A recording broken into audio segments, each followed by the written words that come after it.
The following podcast contains mature language and adult discussion.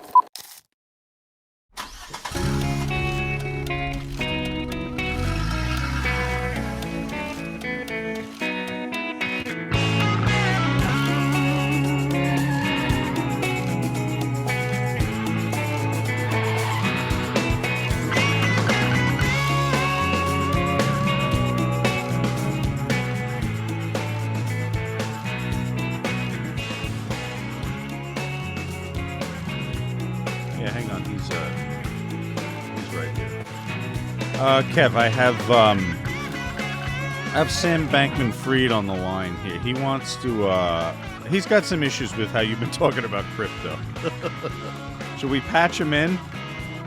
Yeah, patch, please, by all means. This isn't collect from the Bahamas, is it? This is his one call. This is it? SBF. How many is it 5 charges? What is it? I know it's 8. Is it 8? Okay. 8 charges. Defrauded customers of FTX.com, which is of course the exchange that he founded. Hello, everybody. We're coming in hot. This is Kliq This. He's Kevin. I'm Sean. It's the Kevin Nash podcast. Talking about a little SBF. Just when I thought that I really had a grasp on this whole crypto thing, that there was actually something that was legitimate and something that you could sink your teeth into. FTX files for bankruptcy. I mean, it's just, I don't know. And then on top of all that, it's basically like, and I'm just going to call him SBF. He's over. You can. He went out on like a kind of a junket before he got all the heat, and just kind of said like, "Gee willikers, I just really screwed this up business-wise," and all the news channels are like, "No, it's just massive fraud." Right. It's just it's been here for a long time. Can you bond out in crypto, or how does the court take that?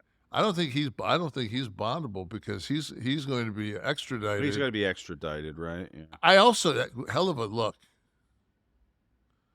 Good look.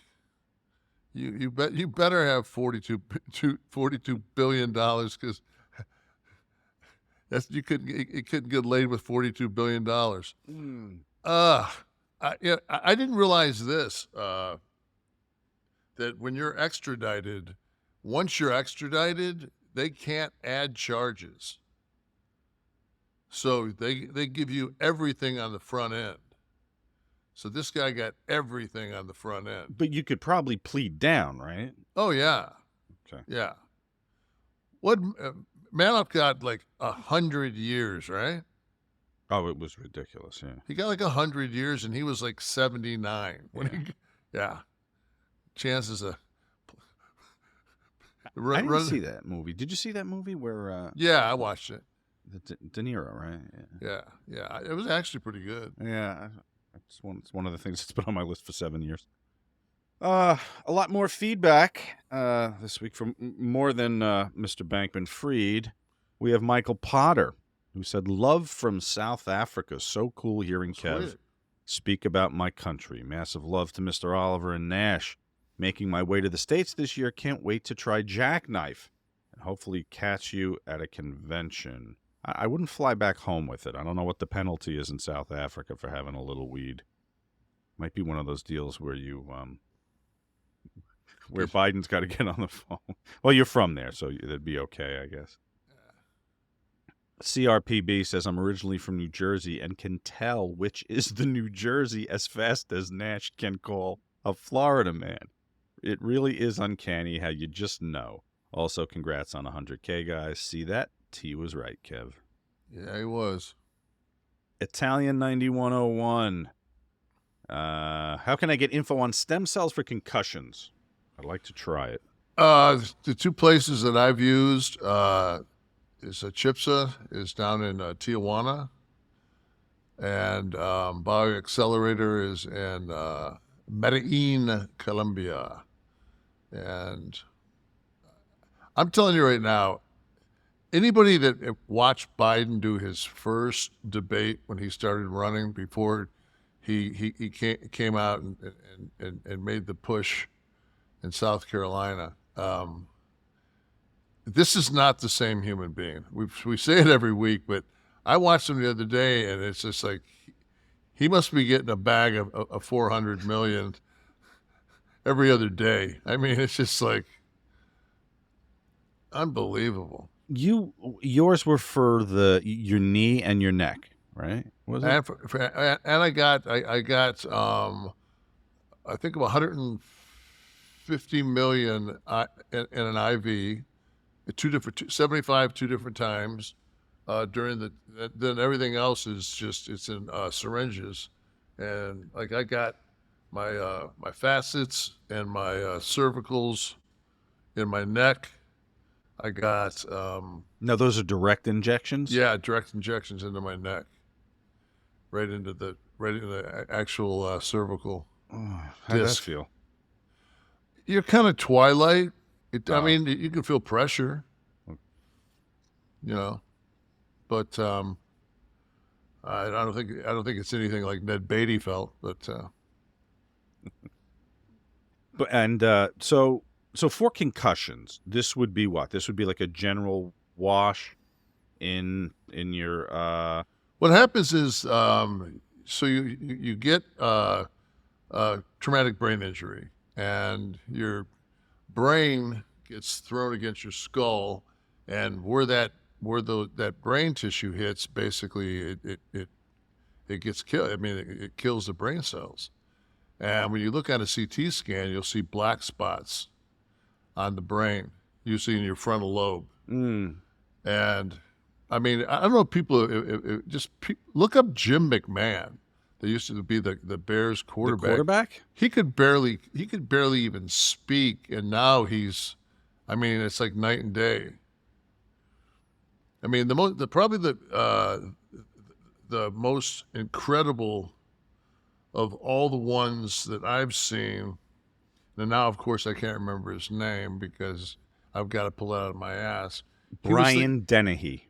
No, he was the guy. He was the first Hughes, the MMA fighter Hughes. Matt Hughes. Matt Hughes. Matt I'd say Hughes. Langston Hughes. But Matt Hughes he was in a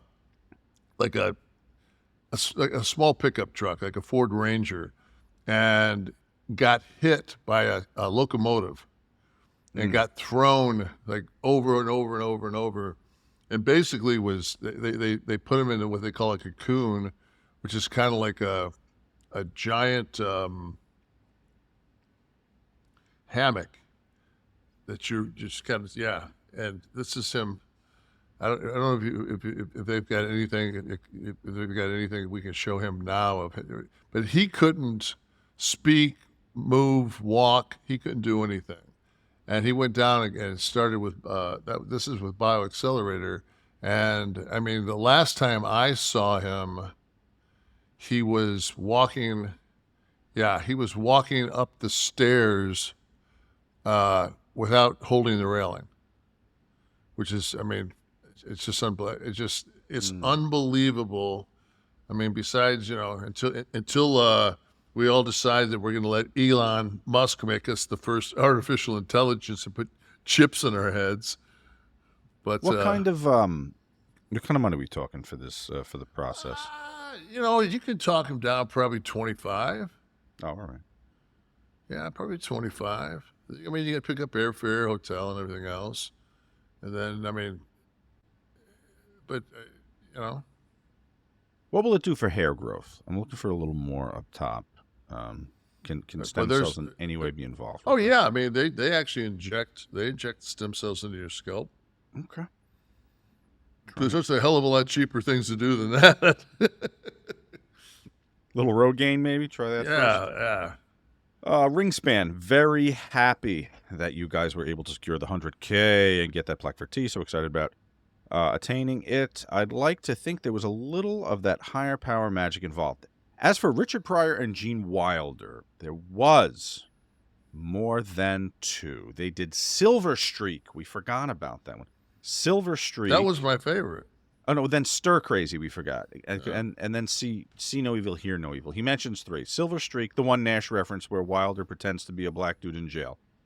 Then Stir Crazy, 1980. Then See No Evil, Hear No Evil, 1989. He says their best and funniest pairing by far with Pryor as a blind man. Okay, so we did leave one out there. They had 3 together. Marty Crown Hart, OMG, crying, laughing at Freddie Blassie calling the judge a pencil neck geek. A lot of people like that. A lot of comments on the Iron Sheik's testimonial video where his coworkers. That looked like a 1970s Saturday Night Live skit of that actually happening with the people coming in and doing, like doing a skit. Like a night court for, like wrestler's court. Yes, basically. It's unbelievable.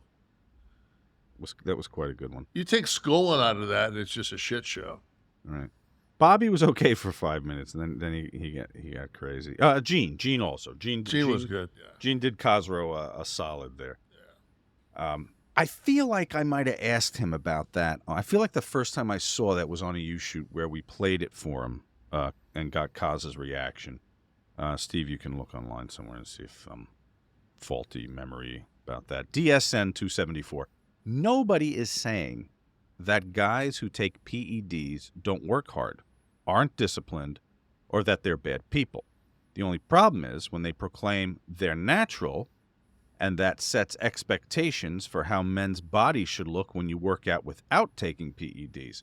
Like Nash, Rogan has admitted that he takes steroids, and I think that is a noble thing to do. But people call it steroids. And even though testosterone is an anabolic steroid, it's what our body, it's like, if you're lacking in testosterone, to me, a steroid would be like D-ball, like good old-fashioned oral D-ball. Something that's highly energetic that you're going to take, that you're going to put size on. If you take 1 cc of testosterone and you're 45 years old and you take 1 cc at 200 milligrams a week, you're not going to be jacked. You might lose a little bit of your drum. Your blood work will be better. You're not going to get jacked. Right. Mm-hmm. Ain't going to happen. No, testosterone replacement therapy is something that can be prescribed.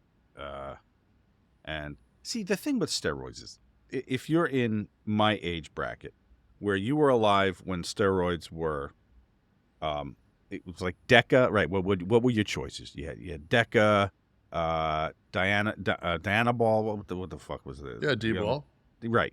So you're shooting horse fucking testosterone. That was equipoise into your ass, right? So there was that, and now where I'm gonna say doctors, but medical companies have extracted and can treat decreasing testosterone. We all know this happens in men a certain age.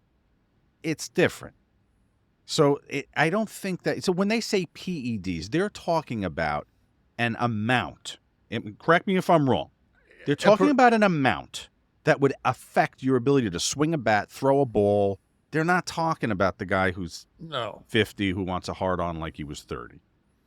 And that ain't just get Blue Chew. That ain't gonna happen. I mean, that's not probably gonna happen. Well, testosterone is it'll help some. It'll help testes. some, but yeah, if anything, it's gonna shut that. Unless then you have to take HCG. I mean, there's a process of everything that you do to if a guy. My favorite thing is I tell a guy, what's your test level? I have no idea. When was the last time you had your blood work done? I can't remember. And then he sees a guy walk by him that's in shape, and he immediately goes, "Oh, he's on gas. He's juiced. This guy's juiced." He's just like, what if A, he's got good genetics, B, he's disciplined, C, his diet is impeccable. I mean, there's so many things. I'm still over 300 pounds. My body fat is around 12%. And I take a CC every week. I mean, I weighed 317 pounds is when I was diesel, and I was clean. For 3 years, I was tested by Dr. D. Pascal. I never one time was. I didn't take anabolic steroids all through my WCW run.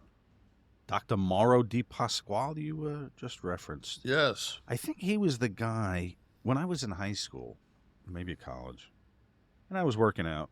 You could see I might have fallen off a little bit. I think he's the dude that wrote The Anabolic Diet. And it was about how to, I'm going to paraphrase, how to get the effects of what steroids do to your muscles entirely by diet and workout. I'll confirm that he was the one that wrote that. But I think he did. I think he did. And you could see it worked. Bob Miller said, there it is. Okay, so I had that. That's actually me. I posed for the cover. This is by far the best wrestling podcast going, not too far behind Rogan, and closing as the best podcast in history. Clearly, Bob Miller. That's very kind. Should run for office. Got my vote. We, a lot of people are calling our show a Nostradamus effect, because our last episode was about morality clauses. It aired a day before Mandy Rose's firing hits the news, which appears to be a result of one of those clauses, right? Apparently she had a one of those online fan accounts, not one that advertises with us, and was putting out her content, risque, can we call it? And she was let go for violation of the what WWE would consider acceptable behavior for the company. I remember seeing some Playboys, Kev.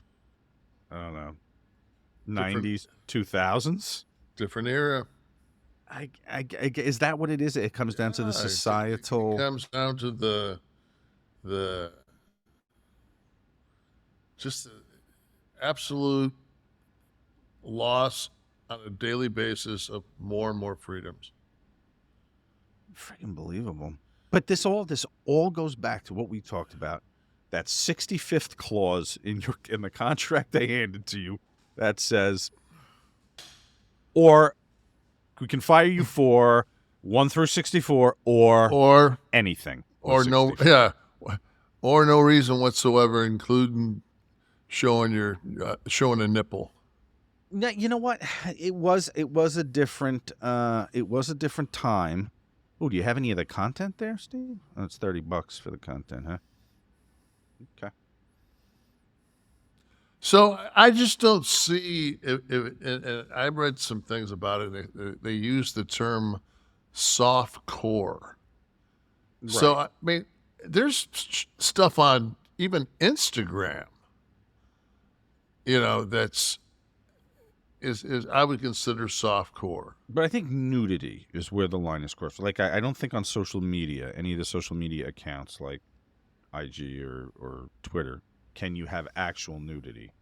Whereas I think softcore, it would be nudity, just no insertion of objects of any kind. So when we go back to the painting on the Sistine Chapel of softcore, that would be yeah. Yeah. Well, where's that finger headed is the question, and as long as we don't know. Capture the insertion we're suggesting. We don't kind know. of like a Balenciaga cover. ad.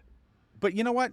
We talked about Playboy, and we said, okay, Sable and China, and that was a different time. It was. But you know what wasn't a different time? The chairman of the board fucking a bunch of employees while the CEO wife was also working for the company. So we're talking about morality, right? And I think Vince was cleared, and I saw, is there talk of a return? Well, I think I see, and I disagree because it wasn't like he was filming the sex acts that he was having. That was between consenting adults. No, I didn't say it was a crime. I didn't say no. that. I think it's apples and oranges. I think one Really? is yeah. But let's say you're responsible for policing the morality of your company. A tasteful, nude model versus a guy fucking a bunch of employees in the company when his wife is CEO down the hall. I think my problem with the whole thing is it's like these fan onlys and all these other things, and they catch some teacher who's making 38 grand, and it's always the principal that just happens to come across her page. Hey, wait a minute, that's Carol. So and that's my problem. It's like if you're a 1099, if she's in her wrestling gear and she's got the NXT belt, absolutely crosses the line. If Right. she's her, and I guarantee you that person that's on that picture is the same one that's in her driver's license. And I guarantee you the check that gets paid to that person is not to the wrestling name. Right. Well, but and we come back to the independent contractor question. I just think again and again. That's the thing is this is you're either an independent contractor or you're not. If I I'll never forget one of my favorite lines I heard Scott Hall say was before he made his decision to leave WWE and go to back to WCW. He said to Vince, he said, "Can I go to Japan and work 20 days? No. Can I do this? No. Can I do this?" And he goes, "How about on that merchandise you move that decimal point one over? He said, that's going to help my family more than it's going to hurt yours." No. And he was just like, so there's nothing that you guys can do to meet me. Like, as soon as you get to Japan, I'll need you here. And that's when Scott said, fuck it. Like, he doesn't want to work with me, so I'll just go. Mm-hmm. And he left. And in this case, obviously she's not making it. I don't think that Mandy would if she was making seven figures, would be doing anything to subsidize her employment and her income as she's doing right now. Obviously, she's not making enough money. So, and you just can't preclude someone from doing something. That's in not regards illegal to your company if they're not an employee. And it's not. She's not doing. It's not like she's a prostitute. It's not like she's not doing anything that's against the law. If she goes to Spain and walks on the beach naked, she's not breaking any laws there. No. And I haven't seen any of it. I'm assuming they're all, nude photos or topless photos or something like that, right? And there's even a difference, Paige, who was let go. That video that was at, was it Xavier Woods? She's being split from ass to elbow by that rope. That's a different ball game, I think. I think you could probably make a morality case. If you're making dolls and marketing them to girls, maybe make a case with that. But I don't know, topless photos? What the fuck? What year is this? Where are we? This is very puritanical. Yeah, I think what they should do is instead of getting rid of her, is put her in those stock gimmick. Oh, a stockade? Yeah, like the pilgrims. I go back to the Pilgrims once again. All goes back to the Pilgrims. All the problems, right? And they started anal. I was just gonna give a butthole reference, probably in the stockade. Yeah, right? It wasn't the Greeks. No. It's funny. I did the 23andMe, right, to see maybe there's something interesting, right? I'm like, maybe there's going to be something in my genetic makeup that could be, exotic or interesting. It's all fucking. I mean, you look at the map, and it's like when people look like, oh, let me see. I go, I'm sorry. Okay, I'm just sorry. Because you're going to ask me to apologize for a lot of shit here. But it's all Europe. It's all Northern Europe. Do you ever do that? Do you ever do any of the DNA deals? Yeah.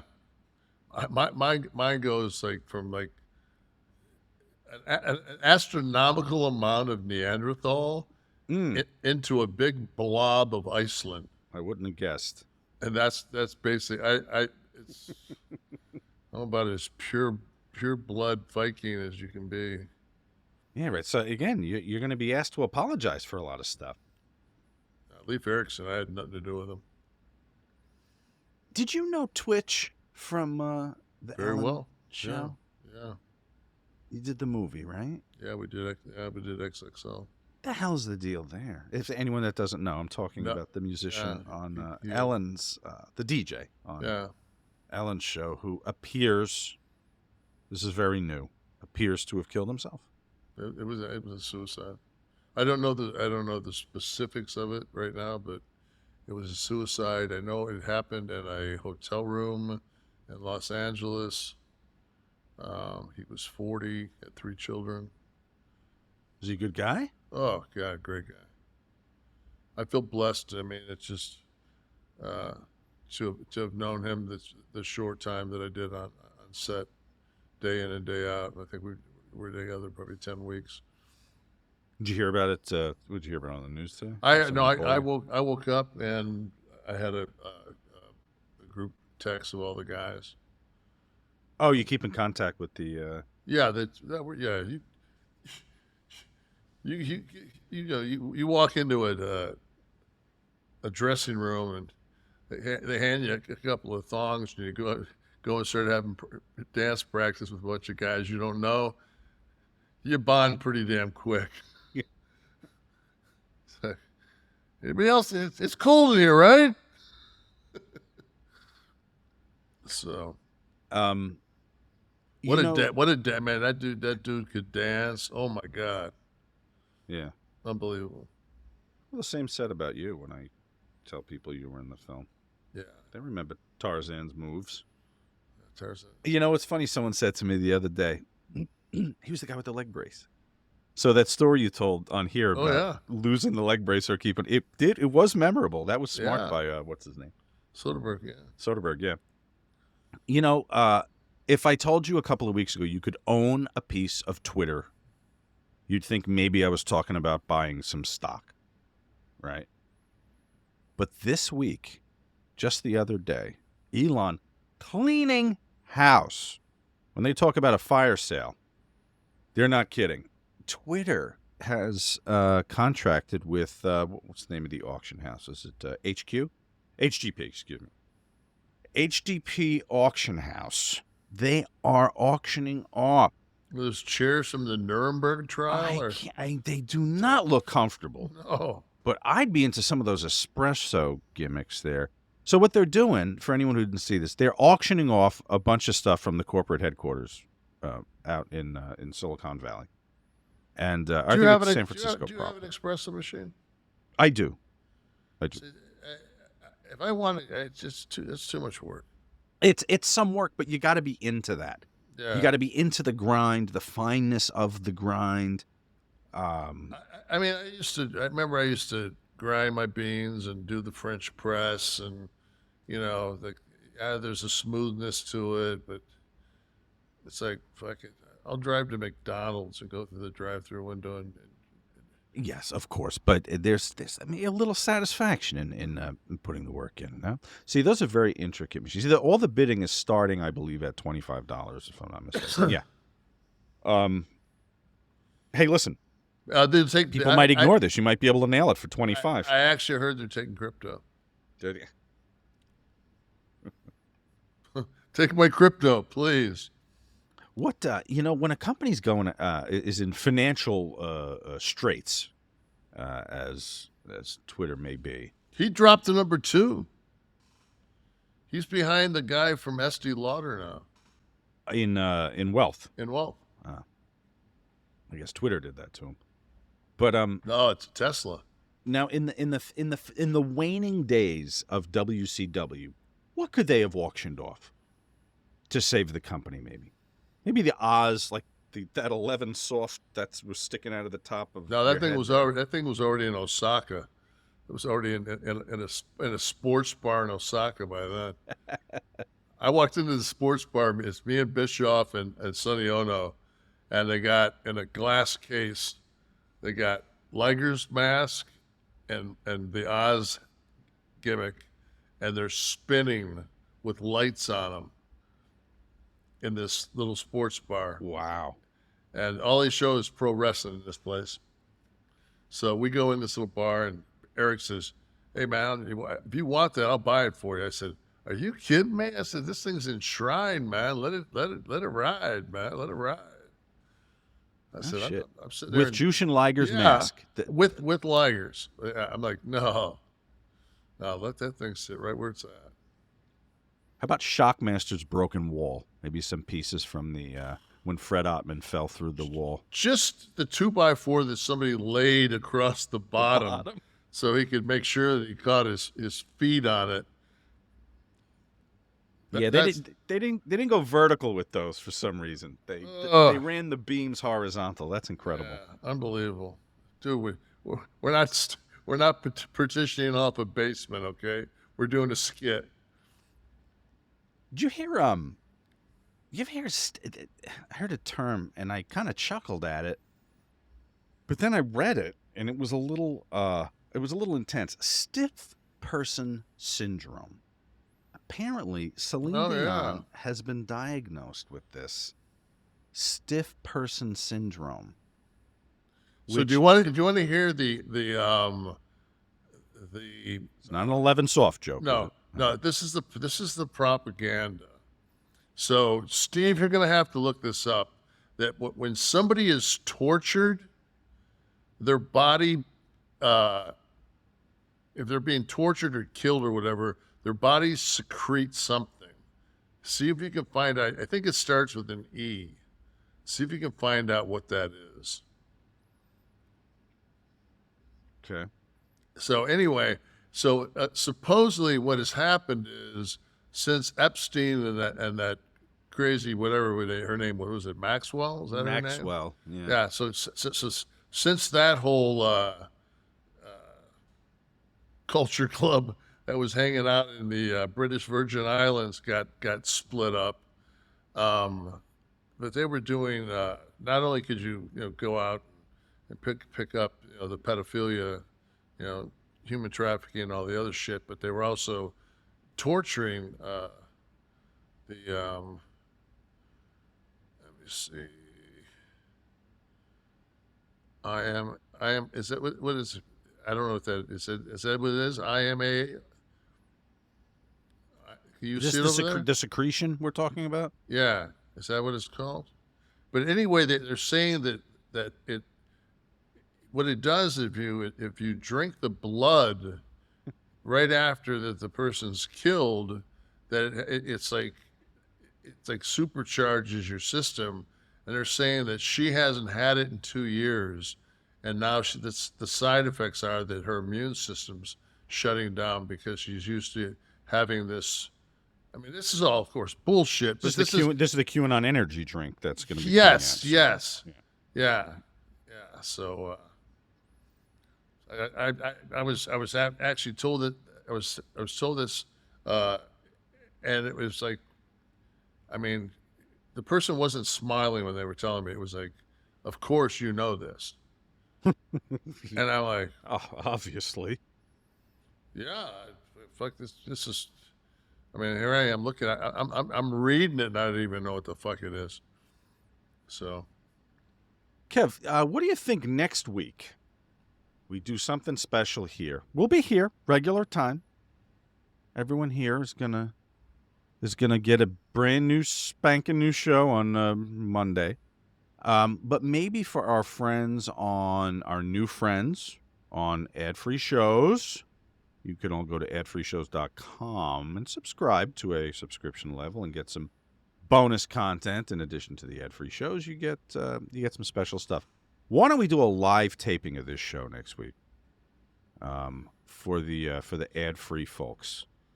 So they can hang out with us for a little bit? Yeah, because, we have the pre-show meeting, which is always very serious. It's it's a pretty intense. It's like a skull session.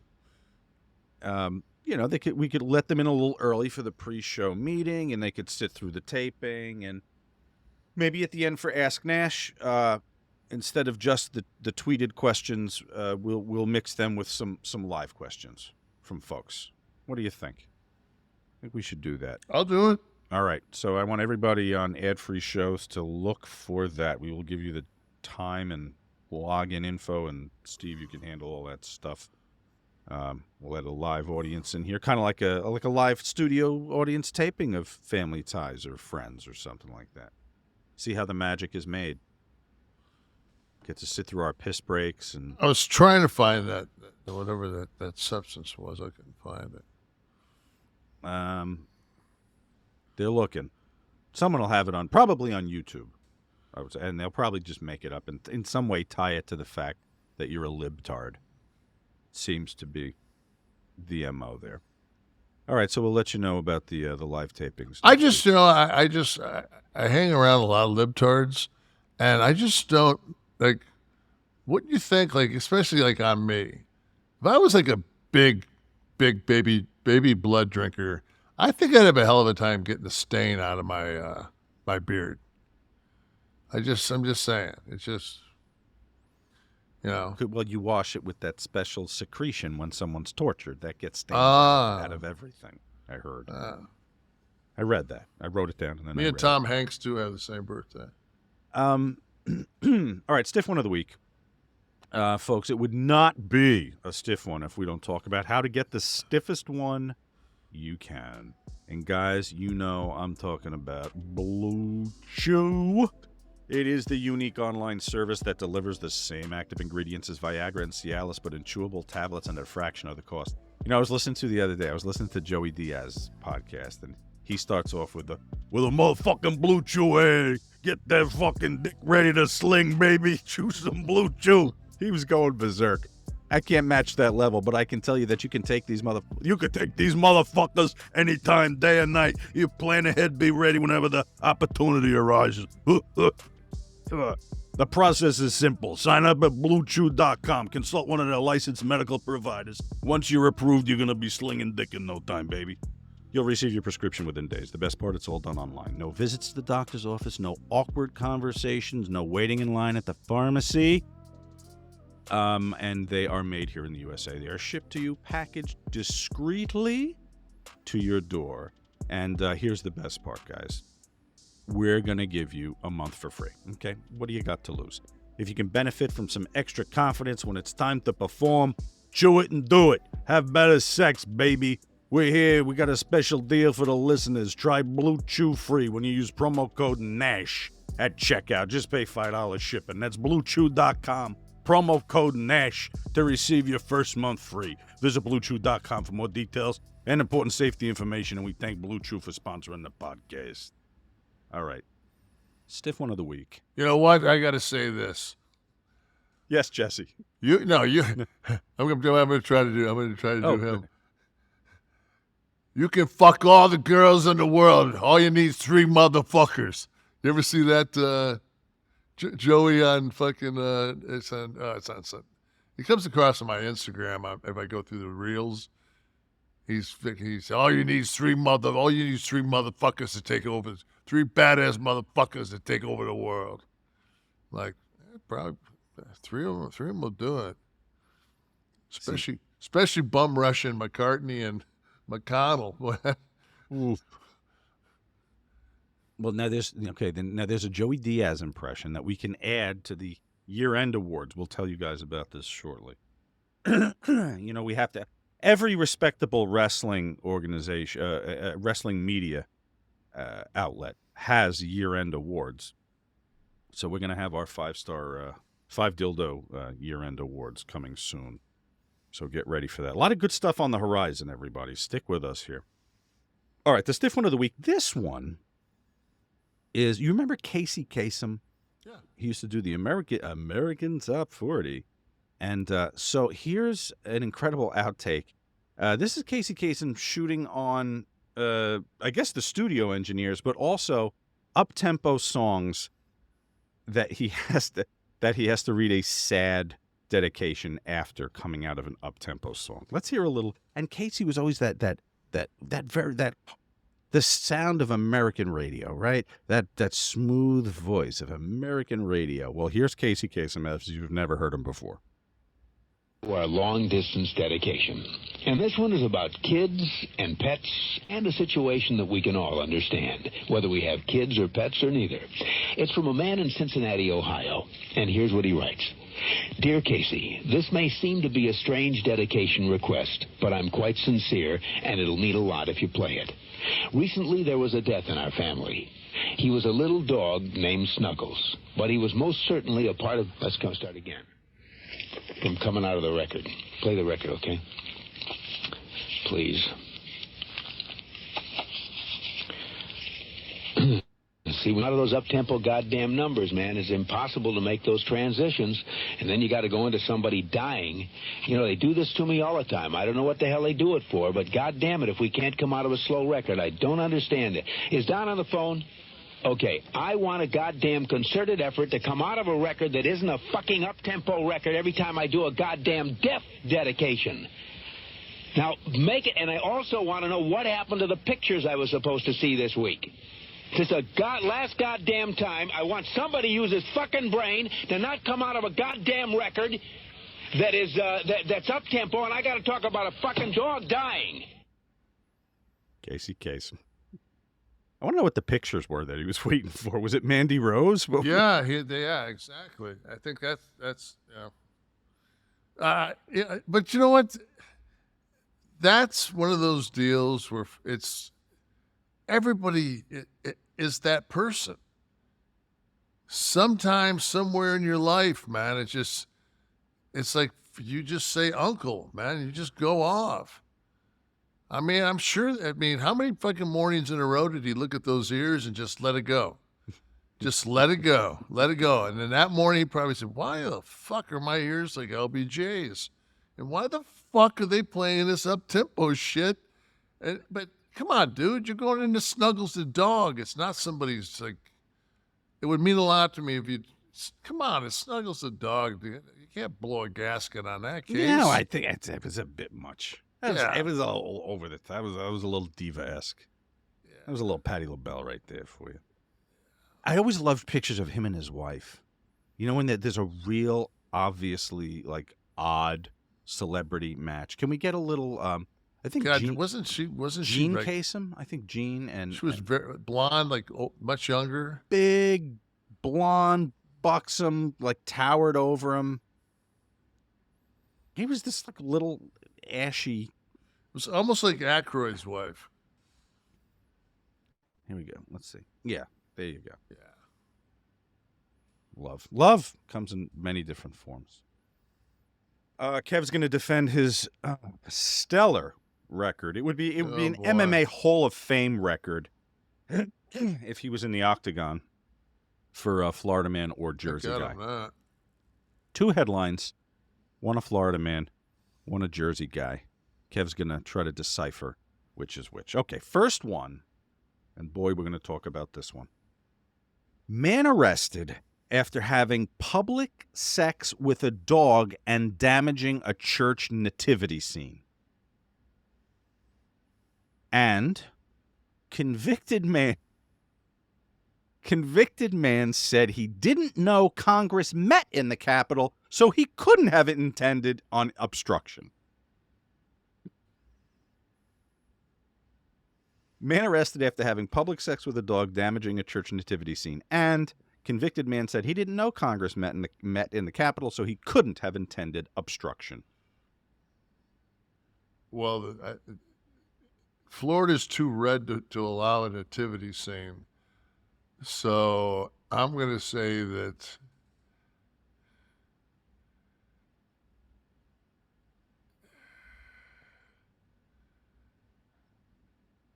I got to go with the Florida man with the insurrection and the Jersey guy fucking the dog. We got you this week, Kevin. Ah, We got you this fucking week. the dog should have told me it was Florida. Yeah, but you hear the insurrection, right? So you go Yeah, to... right. Right. It's hard. Nope. A Florida man was arrested after having sex with a dog in front of families, wrecking a nativity scene at a nearby church, and attempting to steal a vehicle.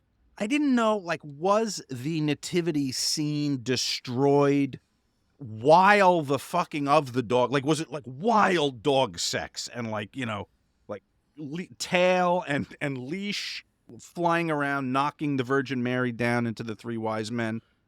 We know what happened. We know what happened to Snuggles now. Right, exactly. Boom. Chad Mason.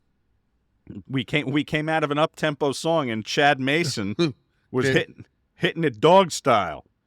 Shit, man, that motherfucker got trying to get his shit tight. It was a golden doodle dog. He was taking it out for a walk in the apartment complex at the 2600 block of McMullen Booth Road at around 4:30 p.m. on Sunday, Clearwater police said. He then began having sex with the dog in front of multiple adults and a child who was under 16 years old. At which point, when he was confronted, he began to knock over a nativity display and break several potted plants and throw children's toys from a playground area. I wonder how many times that guy was sodomized first month in. Oh, once he hit prison. Yeah. And then the gentleman from New Jersey.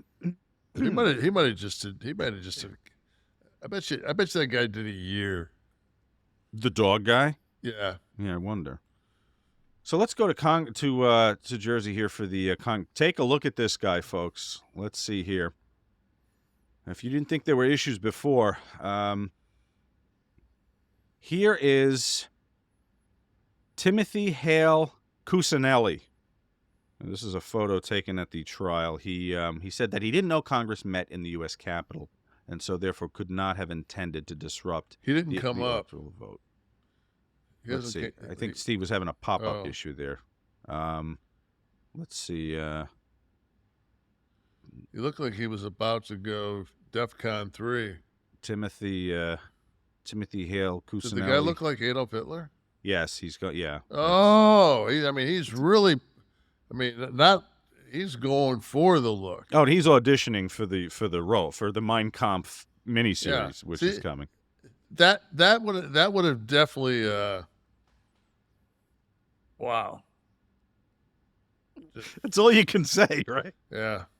Folks, look for a picture of Mr. Cusinelli out there if you're listening. Mr. Cusinelli, do me a favor and pick one.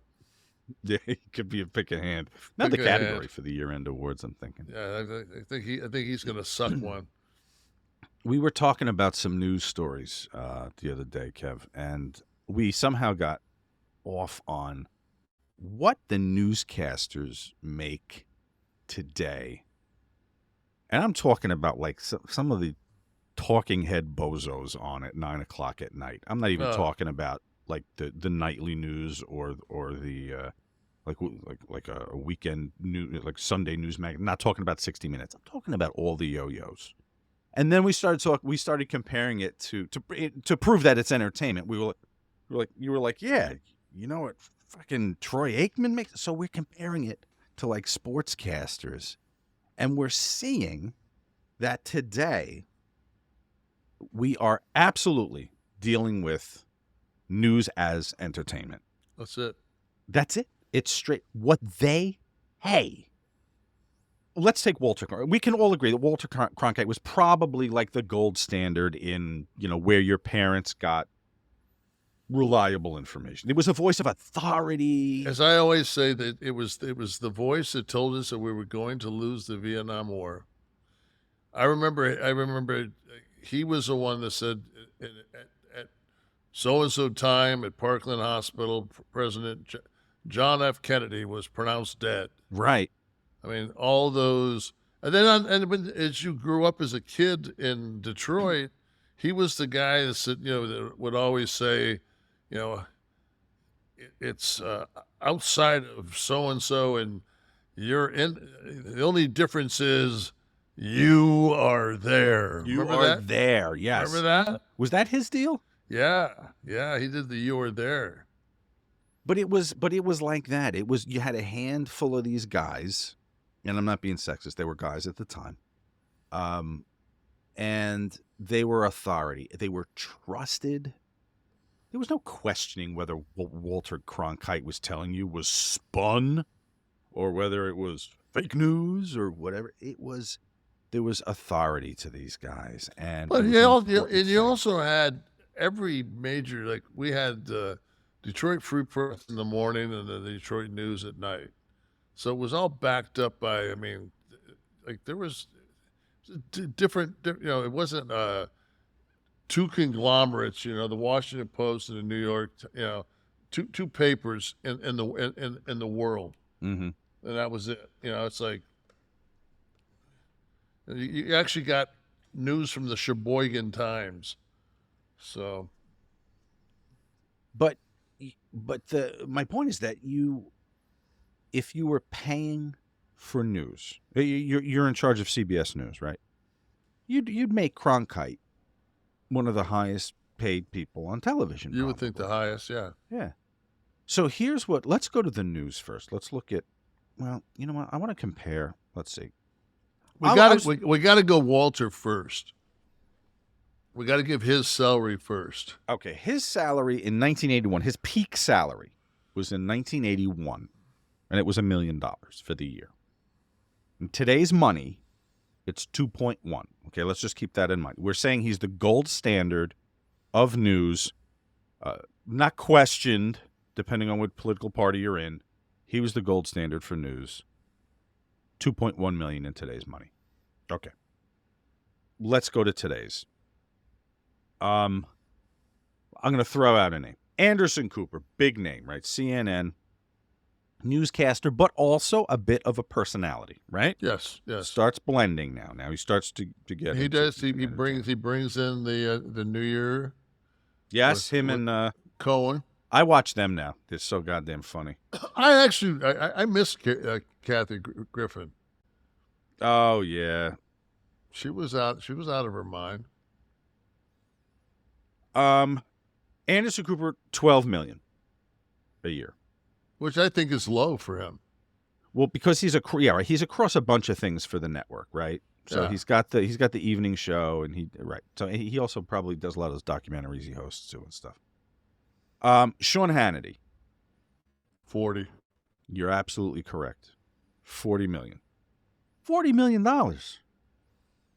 Diane Sawyer. That's LeBron money. It totally is. Diane Sawyer. Now, this is as of, when did she finish? 2019, maybe? She was up there, right? Yeah. Was she 40? No. 30? 22. Okay, who is it? What was Barbara Walters' high? Well, see, that's probably going to be a View. Like when she was... Oh, yeah. Part of the View. When she was on just 2020, I'm not sure. I wonder, though. Yeah. Stephanopoulos. 10? 15. Well. Okay. Joe Scarborough. Morning Joe, he takes off the last 2 hours. I'd say he does 8 to 12. Yeah, 8. Yeah. 8? Yeah. Maria Bartiromo?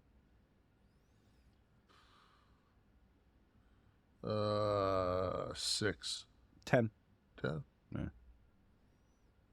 This is news. All right, so now let's go to sports. First of all, who's the highest sports? I'll call him Sportscaster because it's. This is my. This is a little broad here. This is my favorite fact when I looked at this, is if Brady had not came back to quarterback the Bucks, he was going to go to the color spot, and his salary was going to be $38.5. This is for a year. $38.5 coming out of the shoot. And I mean, in Kevin Nash's universe, you take the 38.5. I don't care how competitive I am. I'm taking 38.5 and sitting in a booth. Oh, yeah, retire, right? Yeah. Yeah. But you know what? That's a smart move initially, you might think, right? Because everyone's going to tune in. He'll be the highest profile retiree, superstar quarterback, looked good. Maybe he's eloquent. Who knows? So, yeah, people are going to tune in out of curiosity. After a year of Brady, you're going to have to follow up the 38 with the same or more. Oh, yeah. So that's a death knell for them. They're never going to be able to pay a 5-year contract for someone like Brady getting 38 out of the shoe. Who offered him that? What network? Who's crazy? I think it was Fox. Ugh. I might be wrong, but I can't see CBS doing it. Didn't CBS? Which one didn't have? Oh, NBC didn't have football for a while. They lost their football rights. That's Right. why the XFL came in. That's right. XFL was on NBC. And NBC, yeah. NBC landed the Sunday night games first, and then worked their way back in. Troy, 7.5. I was surprised. That seemed low to me. I thought he made more than that. I thought he made like 15. Well, I maybe thought that he made. No, he makes. I think Aikman makes 18 and Romo makes 15. Well, I have Romo at 18 here. I want to think that. I wanted to think that.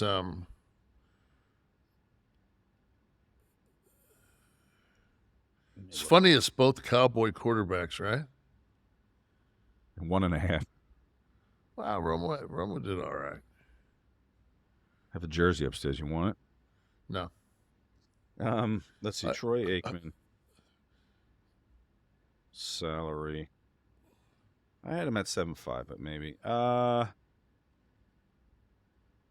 you're right. Averages out to 18. So that's an older one. Okay. And that's ESPN, right? Which is ABC. Right.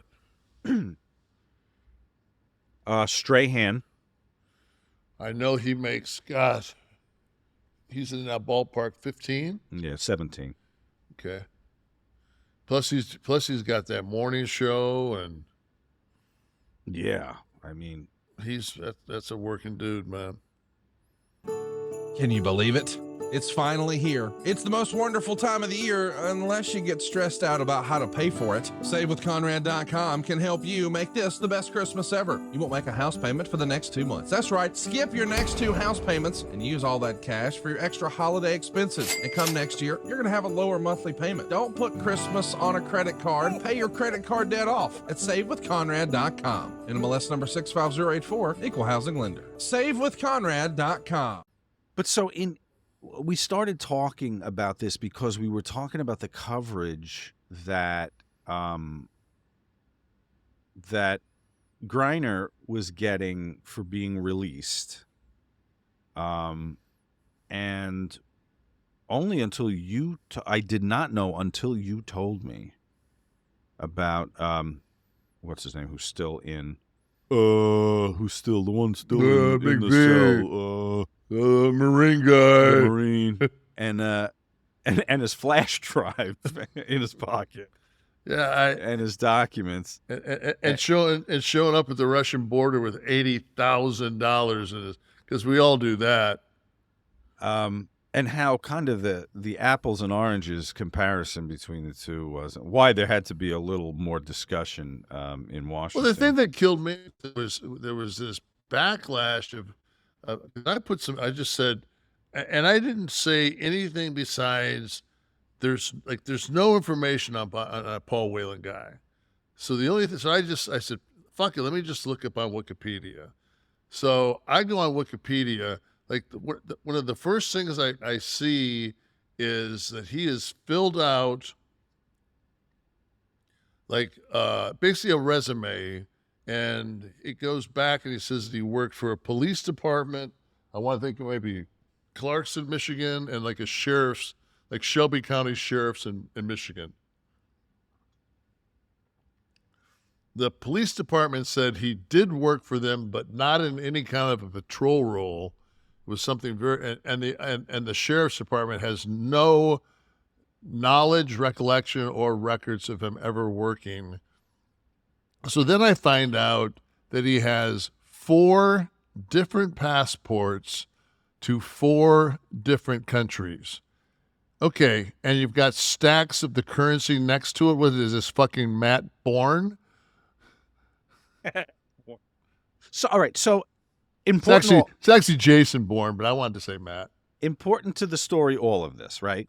Yeah. So, I hear it from you. It was in the Saturday or Sunday Times, not as the headline though, but in the middle of the negotiation and release story, they mentioned this, and I'm frustrated. And then I say, you know what? You're a moron for being frustrated. News is entertainment now. The sexy story was the basketball girl being released. I mean, BBC, which very straight, very bland, very dry, very, very newsy, unsexy, and you know what? For the majority of this country, unlistenable. Unwatchable, unlistenable, because it's straight news. I think it's the only goddamn thing I'm going to listen to from. That's it. Yeah. I don't know. Like, to me, sometimes the anchor's personality pulls. There's only so much of certain people that I can take. Like, when you're like, I can only take so much of Rachel Maddow. I can only take so much of Hannity. I can only take so much of Laura Ingalls, Tucker Carlson. You know, because these are all personalities. Yeah, and there's only so much I can take of it, and but my whole thing was on the Grimes things was, so they keep going with the narrative that this man is a Marine, this man is a Marine, this man is a Marine. Well, when I was in the service, I wasn't a Marine, but I mean, I'm going to stay in the gulag and let the lady go home. You know? I mean, I'm going to let the lady go home. And of course, you know, God forbid if you're 6'9" and you can dunk a basketball, because that absolutely takes away from, and then you're married to a woman. All these things, you know. But the reason how is that news? Because she does fit those categories. She's a black athlete. She's gay. But at the same time that she's being released, we're legislation is signing same-sex marriage. Like, good luck finding it. Yeah, it's like a blip. And I did the same thing you did. I said, so did this happen today? Or is this old news? Like, I thought it was an op-ed. I was scrolling. I did the same thing. And it was like, I was like, what? Out of control. I thought I see just the headline about same-sex marriage waiting to be signed. And I thought it was an op-ed piece, because it was buried. It was buried in the feed. And I was on, I can't say, I don't know if it was on CNN for sure, but it might have been Washington Post. I think it popped up, and I was looking for the more info on the Marine, and no, it wasn't. It was the immigration story.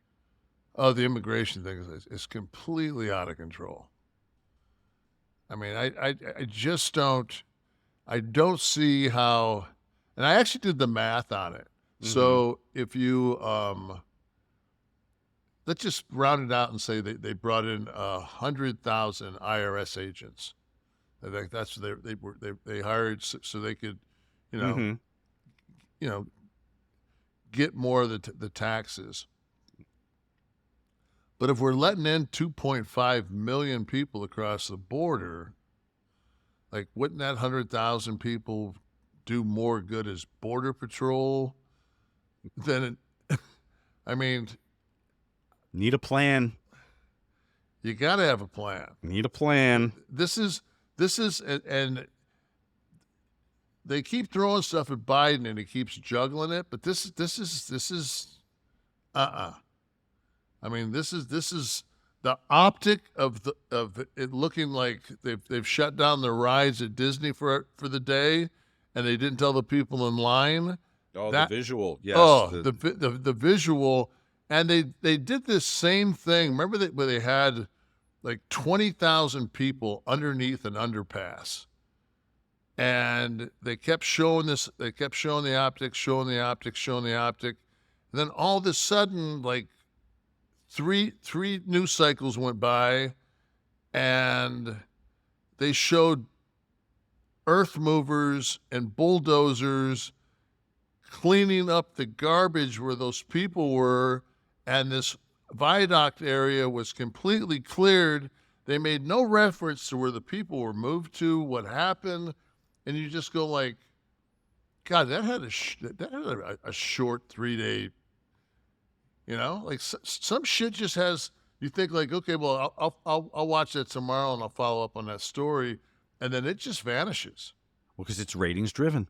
Yeah, like Right. that didn't draw, so we got to get that off there. Exactly. Nobody wants to watch the immigrants. You know, I was talking to you the other day. We equated it to the Sarah McLachlan Eyes of an Angel with the dogs missing the eyes and all that. Like nobody wants to watch that. You just feel like shit. You want to go out and rescue 75 animals. It's the same thing. They're showing fam. They always show the kids. They always show, and- and it's just like, and you know, and the thing is like, they're human beings. I get that. But there's people on the other side of that fence in El Paso that aren't much of a better predicament, except they are legally there. And it's just like, maybe I'm just old school, blue collar, take care of your people, but like, we got to take care of our people. Well, it's I heard this, and I wish I could credit who said it, but it was kind of just in the middle of a discussion, and somebody on the show, it was on I'm trying to remember it was one of the small talking head shows, and they said the United States obviously is the only country that does not think of itself collectively. It thinks of the individual first. And they just kind of said that and moved on, like to the point they were trying to make. But that was a significant point to me, and I hadn't thought about in those terms. And we are not conditioned here to think globally or to think communally. We think me first. We vote me first. Who's gonna serve my bank account first? Who's gonna serve me first? And enough of that makes this conflagration that we consistently have. But my point about the immigration was I was looking for that and stumbled on the same-sex marriage bill waiting to be signed. And it was shocking to me of how you got to put it in an order, right? Your feed is in an order. If you're watching a broadcast, there's a programmed order. But I had to go down half the page.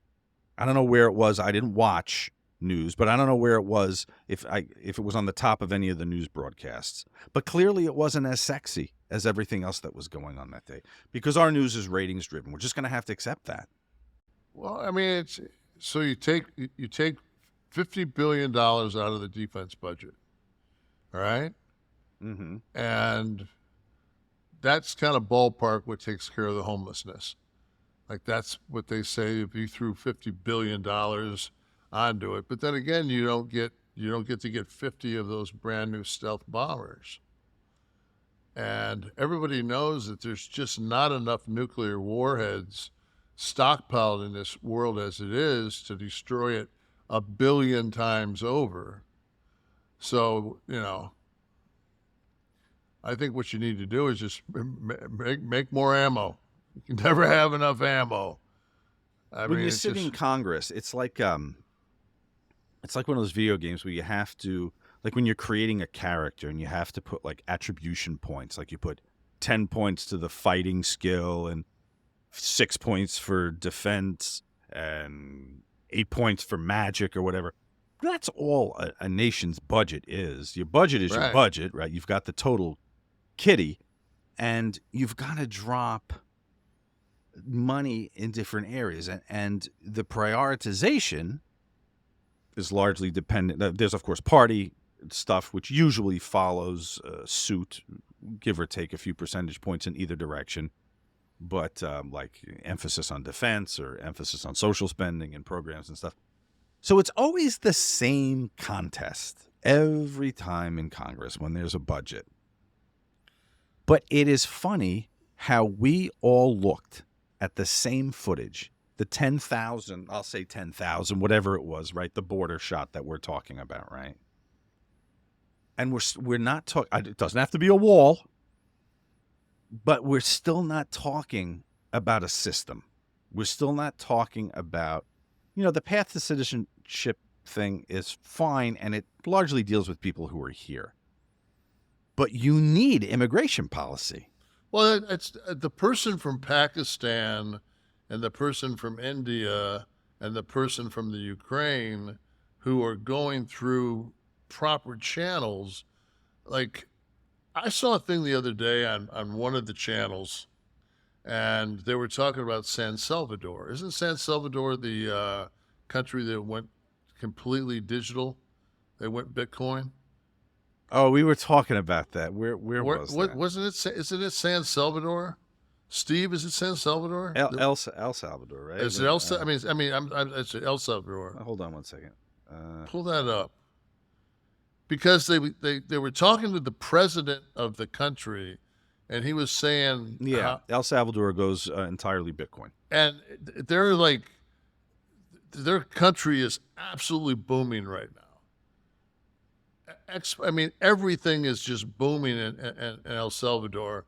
And I'm thinking, like, all right, well, maybe smarten up some of these people so they don't walk the extra couple thousand miles, and maybe a couple of them stop by San Salvador, hang out there a while, get you something to eat, stay at the Red Roof. I don't know. That's what people say, oh, did you ever think about running for office? Where would you start? Just on that border, where do you start?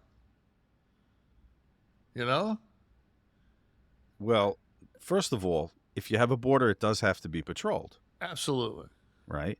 And you can build a path to citizenship for people, but there has to be procedure, and it has to follow a proper protocol.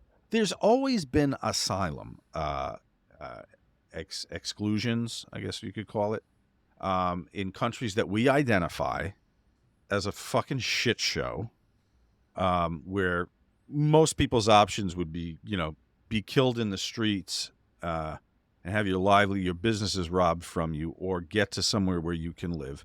And most of the civilized nations in the world have paths to citizenship for asylum cases. So, but you've got to identify, like, look at a place like Venezuela now, where there's so many problems, and you have situations like that, and a lot of the troubled part of the world right now, and dictatorships are not done, folks. And I think Venezuela is going to pull the nose up after this World Cup win. It's going to do it all. That's going to do it all. God, if they lose, man, that'd be Mad Max in that motherfucker. Did you watch any of it? Fuck no. No. No. My doctor gives me Xanax. I got no reason to watch soccer. I should have checked the salary of the guy that yells "goal." The famous Telemundo I've reporter. tried to watch it. I've actually went to an indoor soccer game before. I thought that was a ball. Well, the indoor, because it's a real concentrated area. I mean, it's like watching hockey. Yeah. You know, it's like fucking 9-7 was the score or something like that. I'm like a woman right now, and you have to explain to me icing in hockey. That's when it comes to when it goes overtime in soccer. I'm like, and what? Icing? No, I'm talking about icing. And icing. Like you take a The woman penalty. but you take a woman to a hockey game, and they pass, and then you go, no, that's icing, and you try to explain to her how the puck can't go. Like, try to explain icing to anybody that doesn't fucking watch hockey. And that's the equivalent of trying to explain Fucking to you. After 90 minutes, what the fuck is going on? What do you mean it's 100? What is going on? Did they start playing? If they just stopped in the middle of the game and played like a 20-minute cricket match, it would make more sense to me. Like, You mean when they use extended time past the 90 minutes? yes. The referees are very unscientifically estimating about how much time was spent with an injury, a penalty, any kind of time stoppage, because there's no stoppage of the clock. Right. So they say about a minute and a half. So Could you imagine that in pro football? No. The game's fucking over with. We're not going to go to overtime. We're not going to go at first one. It's like, you know what? We'll add a minute and a half.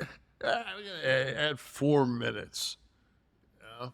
We'll have a scrum in the middle. See who comes up with it. Yeah, oh my God. Jump ball. I mean, now in football, we can't live without instant replay. I remember when it was first being debated whether they were going to include instant replay, and people were going berserk because of the. And I'm still pissed off half the time with the calls. Like, no, but those are the ball touch first. And like, But you know what's amazing? And it's how many times the guy at first base is wrong in baseball. The first base umpire? It's unbelievable how many times he's like never wrong. That's one of those dudes who's just like, man, how do they? And basketball's another one that it's such a fast game. You have a split second. Once you don't make the call and it's the late call, and then you look like a shitbird. I was watching the Laker game against the Celtics. There was a couple of late calls, and I'm just like, But I mean, it's. We can't live without instant replay now. No. We're instant replaying everything. It's funny to think of a time when we didn't have it. I mean, they can zoom into like a square inch of the sideline to see if a toe touched it. How friggin' much did that centimeter affect the play? Enough for them to have to take 3.5 minutes of our time. Something like a fumble, there are times where it's really obvious, but that first down, 3 minutes into the first goddamn quarter, and we're going to see if his toe was in. You know what, though? Maybe that's maybe that's the drive. Maybe they're in Buffalo, and 8 minutes later, it's snowing sideways, and you can't throw the ball. Right. You never know. It'll all be electronic. Like the sidelines will be like censored, and it'll buzz, like turn orange when you step out. I came up with an idea the other day, because going up and down the beach road, you kind of know where the cops are, and you do. I mean, they're kind of in the same place every day. But at the same time, you know that you just don't go over 42 miles an hour on the beach road. It's marked 35. And if you got an out-of-state tag, you better go like 39. So I was thinking to myself, like, wouldn't it be easier? You know how you go by those things and they flash at you when you're going too fast? Tells you the speed that you're going. What if it was to shoot like a little magnetic dart that hit the side of your car that had the speed you were going, and you couldn't get this bitch off unless you had to go like to a DMV, and then on it would have this little tag that would say 53 miles an hour. Or the amount that you owe for being Yeah. over. Yeah, And you go turn it in Yeah, you at the got dart, and you pay the $50 ticket. You can't get it's almost like a boot. Like the thing would be on the side of your car, driving along with like 3 of those things. God, I'd hate that. Oh, but I'm just thinking to myself, like, Your like county would make a fortune, though. the other day they did. This is my favorite. There's a 7-Eleven, and they put the SUV where the nose of it sticks out, and it's black and white, so you know that that's there. But only the locals know it's there. So some idiot will zip by. Some guy went by me going 55 down the road. So as soon as I watch the SUV take off, I start to speed up. But this guy, I can't like get around the Winnebago in front of me, so I got to slow down. And the guy behind me passes around me and goes along. He gets about 43 miles an hour, 44 miles an hour. Right behind the SUV cop that pulled out was a motorcycle. And he got the next guy. And I was just like, oh man, like that was a little quick there. I'm thinking to myself, like, oh, because I don't give a fuck how old you are. There's not a worse feeling on earth than getting blue lit. When they're behind you, and especially when they're behind you and they give you that like minute and a half where they're behind you, and then they hit then you're like, ah. But that's the other good thing about being 63 years old is at this point, the only thing is how fast was I going? Because I don't have anything illegal in my car. It's like, I'm not at that stage. Somebody said, I read, they said, how the fuck did you get arrested 17 times? And I said that I said I went up to the Interpol guy, and the guy said, "Sure, you've never been arrested?" Oh, at the airport, right? Yeah, I remember the story. At the border. Yeah. Me and Scott. And At the border, right. The thing is, though, is when you used to bounce at bars, especially if you like busted somebody open and the cops came, like you'd call the cops on the guy, they'd snatch your ass too. So it was just like, you'd both go in. Arrests are not convictions, folks. No, arrests are not convictions. Oh, well, I am full of conviction when I tell you that the best way to achieve and maintain consistent deep sleep is by lowering your core body temperature.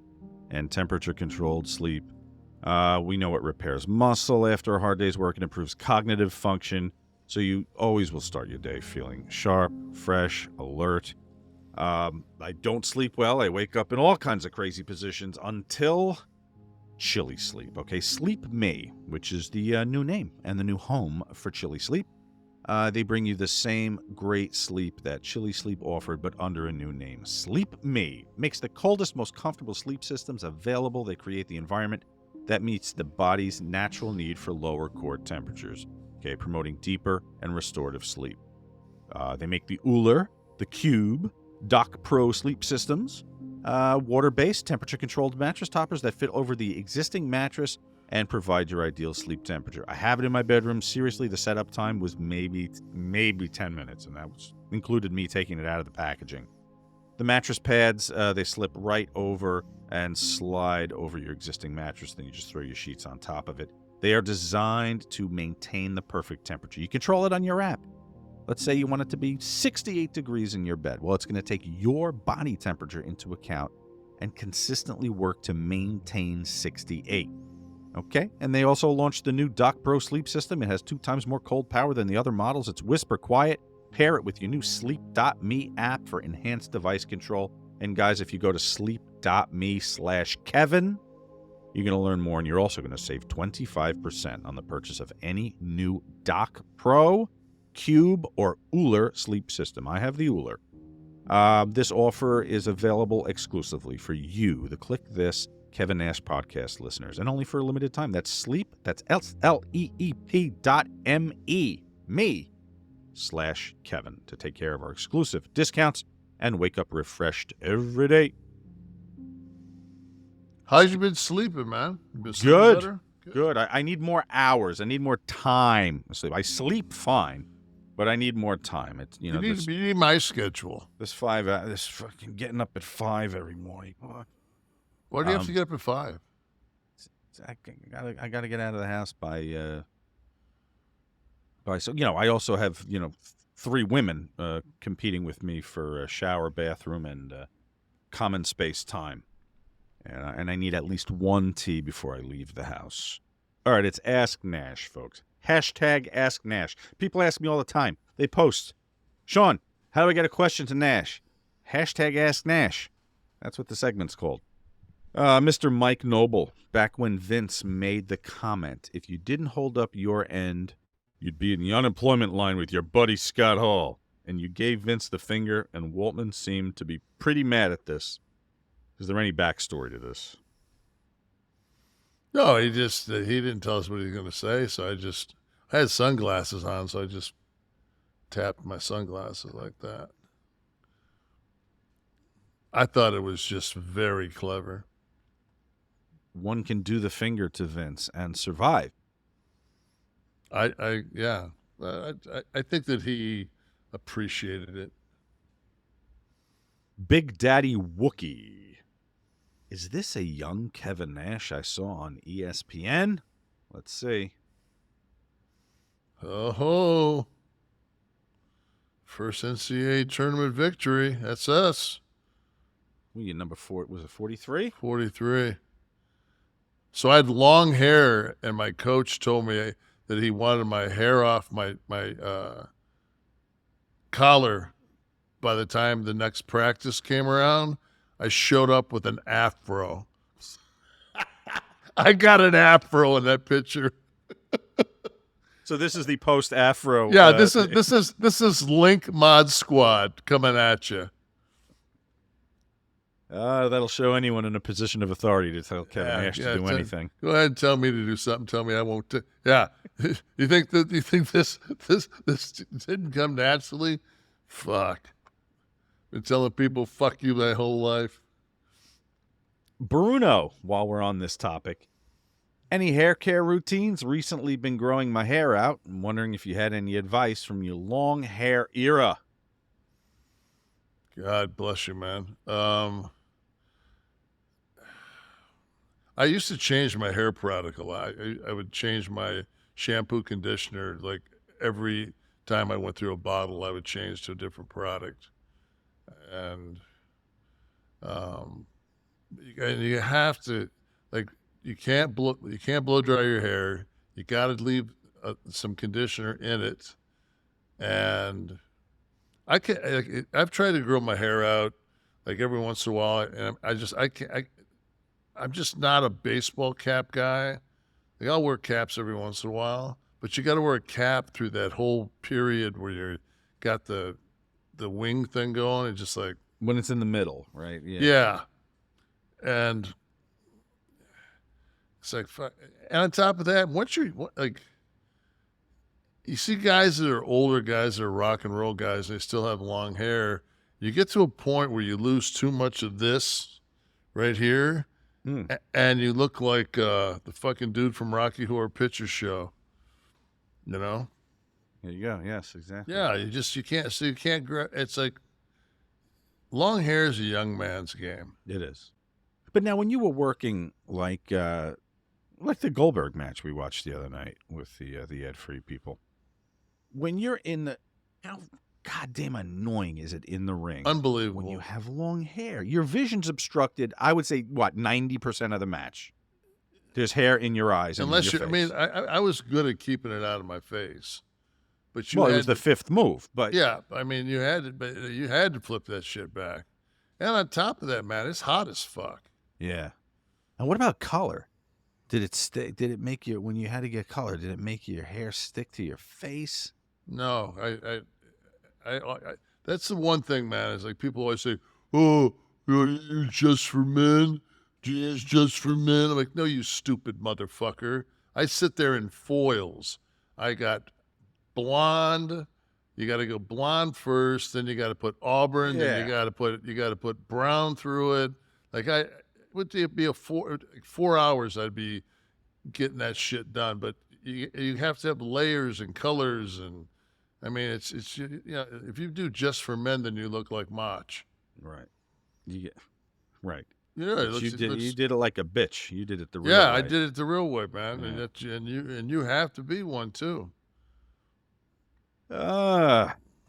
Alexander, can real Kevin Nash and Kayfabe Sean answer without any bias on the supposed return of Vince McMahon? I've actually enjoyed the product since he left.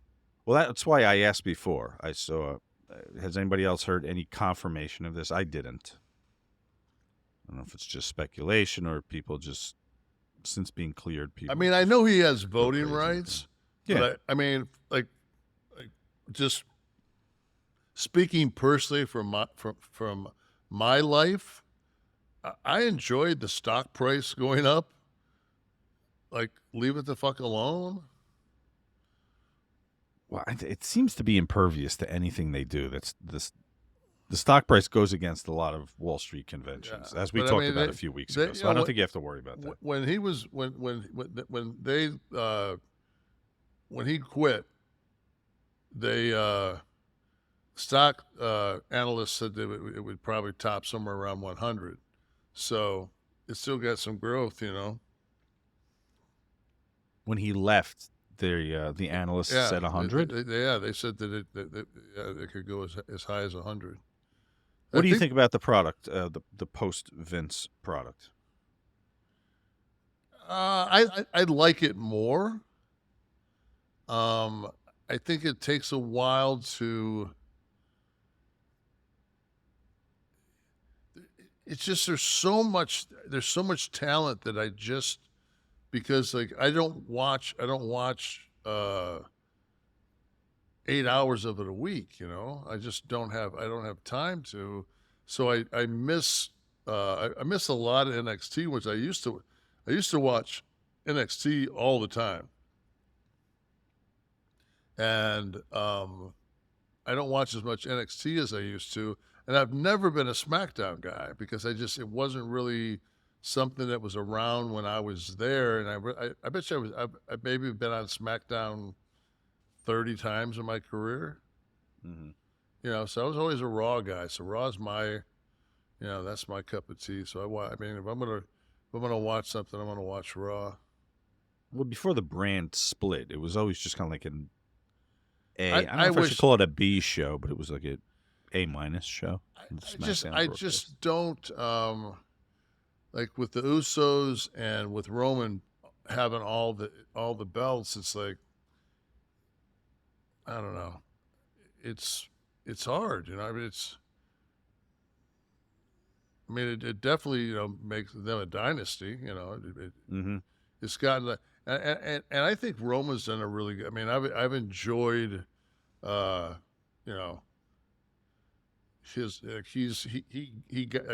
he got a push, and he kind of got dieseled, and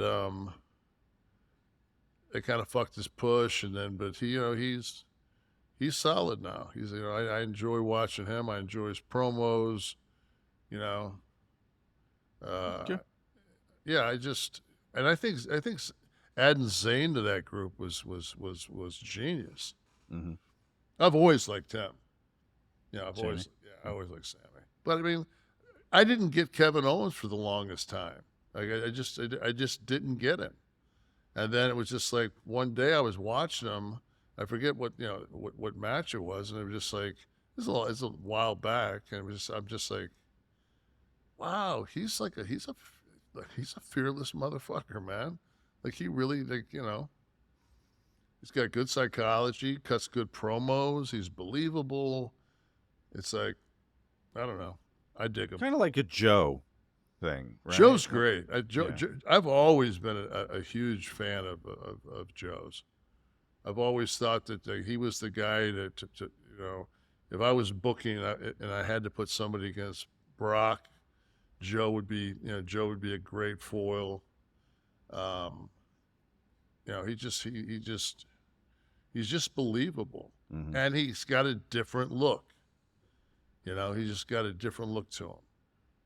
Right. That's true. Nerdy for Life says, love the podcast as always. Have you and your family in my thoughts, Kev. Question regarding all the trash and sodas NWO got hit with. Seemed like WWE never had trash thrown at them. Just wondering where Doug Dillinger was with security, NWO for life. There was nothing you could do when they started that shit. You know, it just got to the point on house shows where they throw batteries and shit like that. Right. And then, you know, like that's why we started wearing sunglasses to every interview, because I didn't want to lose my eye out there. I was watching, remember when Nikolai used to sing the Russian national anthem in the ring, and Sheik would stand there with the Iranian flag, and you go to a city like Philly and do that shit. The song is like, I noticed there were times Nikolai definitely didn't do the second verse. It was just like the first verse, the come home, and that was it, the chorus, and he was done. Just the amount of shit that was flying into that ring. And it just looks like a blob of anything on television. But it's, like you mentioned, batteries. I've always heard about batteries being thrown, cups of piss and shit like that. And Puerto Rico was that was the place, man. Yeah. Man, and they would they put the ring out in the middle of a baseball field, but those son of a bitches had arms. They'd throw spark plugs. Spark plug goes a long way. Yeah. You see, baseball players, all of them. Yeah, sit there in a ring and you know, and watch a spark plug bounce about 4 feet from you and go, oh, jeez. Imagine that in the eye socket. Yeah. I'm sure they're gonna give me a hell of a settlement when I go back in the locker room. In San Juan. Yeah. And Hugo. Yeah. Come here. Bring the butcher knife. What? Where's Invader number 2? Exactly. Yeah, but like I'm watching Kaz and Nikolai, and I'm going like when I was a kid, it was just like, oh, they were being heels. It's what they had to do. And never realizing that what they must have been, how nervous they were as all these foreign objects in Boston are getting hurled. That and the fact that the Iron Sheik has a problem with the English language. That's why he assaulted the guy Exactly. on the sidewalk. There was a miscommunication. Guy said, hey, can I give you a reach around? Sheik said, yeah, I didn't know. Whoa, that's a reach around? Exactly. Rocky Monroe, in one episode, you talked about how you and Scott liked to meet gays. I don't know if that's exactly what you said. When I met you and Scott in Knoxville, I ran into Scott again at the urinals. I looked over to realize he was looking over in my direction. Sup, bro? I'm pretty sure I was meat gazed. There's nothing more unnerving than doing that to somebody.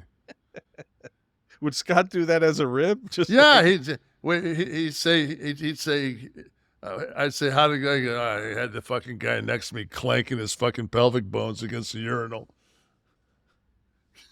Pressing in. Yeah. Yeah, you got to be real careful. You don't That's get like some of that wash. It's like when you get out, you know, you're on a plane, you wake up with a big fucking piss boner, and you know you're sitting in first class. You know, you get off the plane, and you go. By the time you get up and move around, now it's just, you know, it's absolutely as long as it can possibly be before it takes that first hitch up.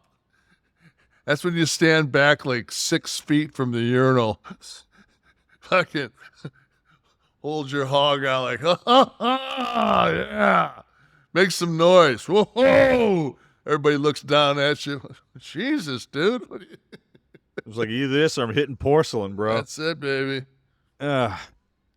Zero Gaming. I love how every day at work, it's this podcast that keeps me from going insane. Kev, would you have ever put the world title on Scott, WWE or WCW? I would have in a heartbeat. You've been a great champ. Until he started doing some kind of nude shit. David Van Bogelen. Kevin, I may be off on the number, but I believe you've done 6 Kayfabe Commentaries interviews. Which one was the most enjoyable? Timeline, Breaking Kayfabe, maybe you shoot? So I counted from memory. I don't know. Well, Steve has a graphic here. Hold on a minute. So There's You Shoot. There was Timeline WWE. I think Timeline was a good one. There was Breaking Kayfabe, which was the very serious one. There was Guest Booker. Then there was Timeline WCW, which covered 97. And you know what? Then there was the countdown shows we used to do, Wrestling's Most. I like the ones when I rolled a joint.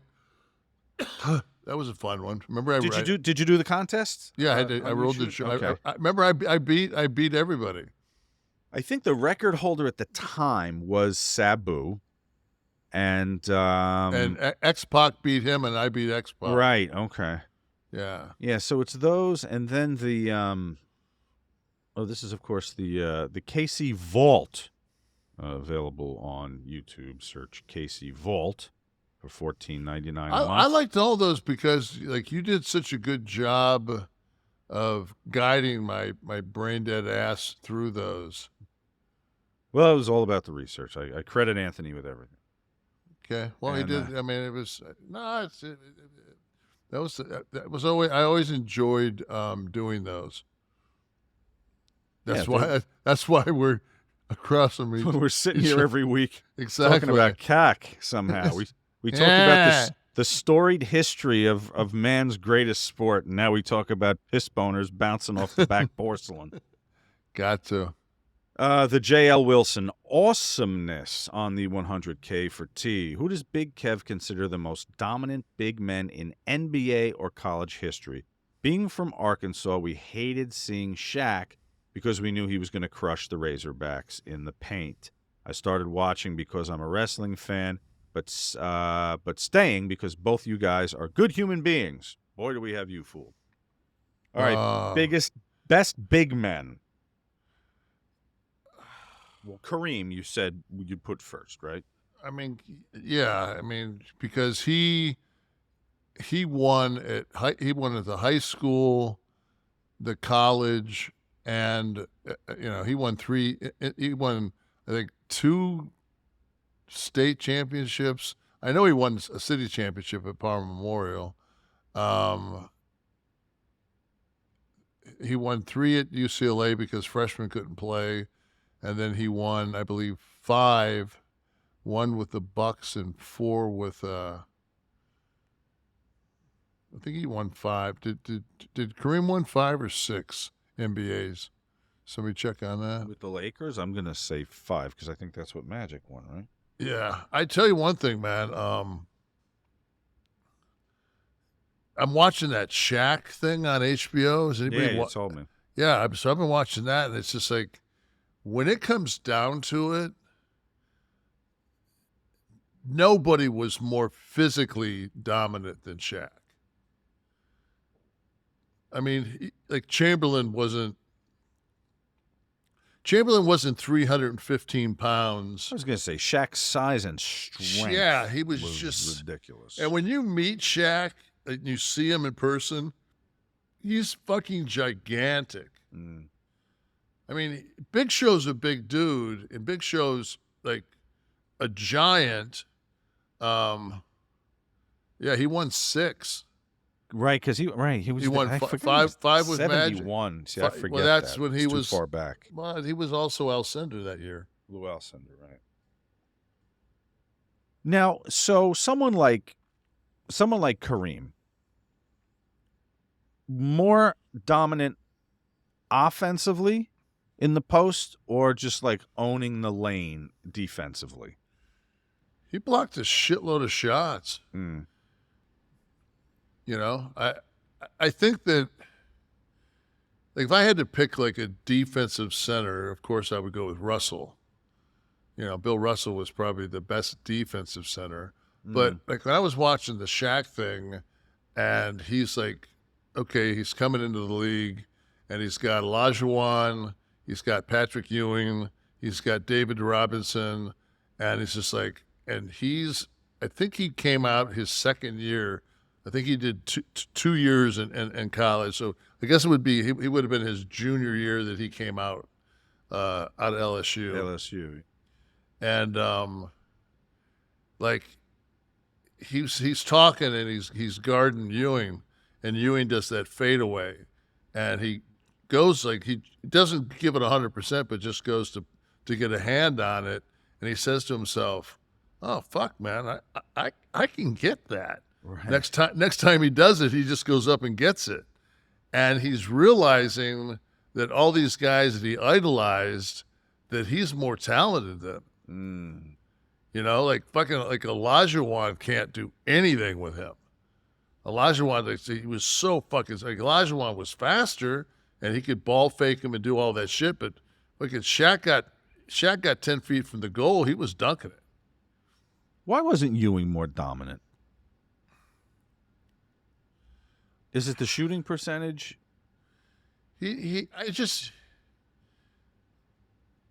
I think he was dominant. I just think he was dominant in an era of some really, really good big men. You know, it's like.